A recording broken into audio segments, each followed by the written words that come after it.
السلام علیکم دوستوں، میں محمد احمد رضا قادری حشمتی، آپ دیکھ رہے ہیں QT 26۔ تو میں آپ کو بتاؤں، جیسے ہی آپ نے ویڈیو پہ کلک کیا ویسے ہی آپ کے سامنے ایک نیا چہرہ آیا ہے، اور آپ حضرات کے سامنے میں تعارف کرا دوں یہ حضرت کون ہیں۔ تو میں آپ کو بتاؤں کہ ہمارے چھوٹے بھائی حضرت حافظ و قاری مولانا عبداللہ صاحب قبلہ ہیں۔ تو میں چاہتا یہ ہوں کہ حضرت سے کچھ سوال کروں۔ الحمدللہ ہمارے حضرت مکمل تفصیل کے ساتھ ہمیں سمجھائیں گے۔ تو حضرت آپ بتائیے، کسی عالم کو جاہل کہنا کیسا ہے؟ وعلیکم السلام ورحمۃ اللہ تعالی وبرکاتہ۔ رب تبارک و تعالیٰ قرآن مقدس میں ارشاد فرماتا ہے، قل هل يستوي الذين يعلمون والذين لا يعلمون، یعنی جاننے والے اور نہ جاننے والے دونوں برابر نہیں ہو سکتے۔ یہ رب تبارک و تعالیٰ نے قرآن میں فرمایا ہے، اور میرے نبی فرماتے ہیں کہ میری امت کے علماء بنی اسرائیل کے نبیوں کی طرح ہیں۔ اور میں بتاؤں کہ حضرت حسن بصری فرماتے ہیں کہ اگر علماء نہ ہو تو لوگ جانوروں کی طرح ہو جائیں۔ یہی علماء ہیں جو ہمیں رہنے کا طریقہ بتاتے ہیں، کھانے کا طریقہ، پینے کا طریقہ، جنازہ پڑھنے پڑھانے کا طریقہ، اور شادی بیاہ کرنے کرانے کا طریقہ، یہی علماء ہی ہمیں بتاتے ہیں۔ ابھی میں نے حسن بصری کا قول آپ کے سامنے پیش کیا۔ میں آپ کو بتاتا چلوں کہ عالم تو کیا، کسی مومن کو بھی جاہل نہیں کہنا چاہیے، کہ اگر آپ کسی مومن کو جاہل کہیں گے تو اسے تکلیف پہنچے گی، اس کی دل شکنی ہوگی، اور میرے نبی فرما دے کسی مسلمان کو ایذا دینا یہ حرام ہے۔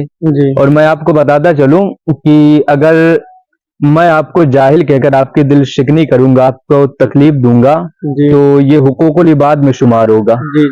کل قیامت کے دن اللہ رب العزت اپنا حق معاف کر دے گا، اس کی رحمت سے امید ہے، لیکن بندے کا حق معاف نہیں فرمائے گا جب تک بندہ نہ معاف کرے۔ تو اگر میں آپ کو جاہل کہوں گا، اگر دشمنی کی وجہ سے کسی عالم دین کو جاہل کہتا ہے اور اسے ذلیل کرنے کے لیے، تو یہ تو حرام ہے ہی، بہت سخت حرام ہے۔ کسی عالم کو حسد کی وجہ سے، جلن کی وجہ سے، ضد کی وجہ سے اگر جاہل کہتا ہے تو یہ تو حرام ہے، لیکن اس نے علم حاصل کیا ہے، اس کے علم کی بنیاد پر اسے اگر جاہل کہتا ہے تو یہ تو کفر ہے۔ اب جو علماء کی شان میں توہین کرتے ہیں انہیں چاہیے کہ وہ توبہ استغفار پڑھیں سچے دل سے، اور علماء کی توہین سے باز آ جائیں۔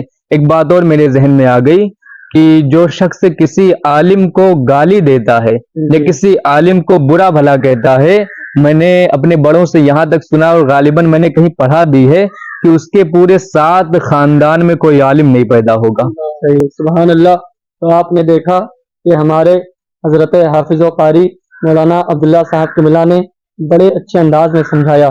میں دعا کرتا ہوں اللہ رب العزت ان کے علم میں، عمل میں، عمر میں بے پناہ برکت عطا فرمائے۔ تو سبحان اللہ، آپ نے ساری باتیں سنی، ساری باتیں کلیئر ہو گئی ہوگی۔ تو اگر توجہ سے سنیے، اگر آپ کسی عالم کی توہین کرتے ہیں تو سنو پیارے، میں سمجھانے کے لیے بتاؤں، اگر عالم کی توہین کرتے ہو تو توبہ کر لو، ورنہ قبر میں سوٹے پڑیں گے تب سمجھ میں آئیں گے۔ اور میں آپ کو بتاؤں، یہاں تک کہ علماء فرماتے ہیں اگر کسی نے عالم کو گالی دی تو گویا کہ اس نے حضور کو گالی دی، اللہ اکبر، اور جس نے حضور کو گالی دی، اللہ اکبر، اس نے اللہ کو گالی دی۔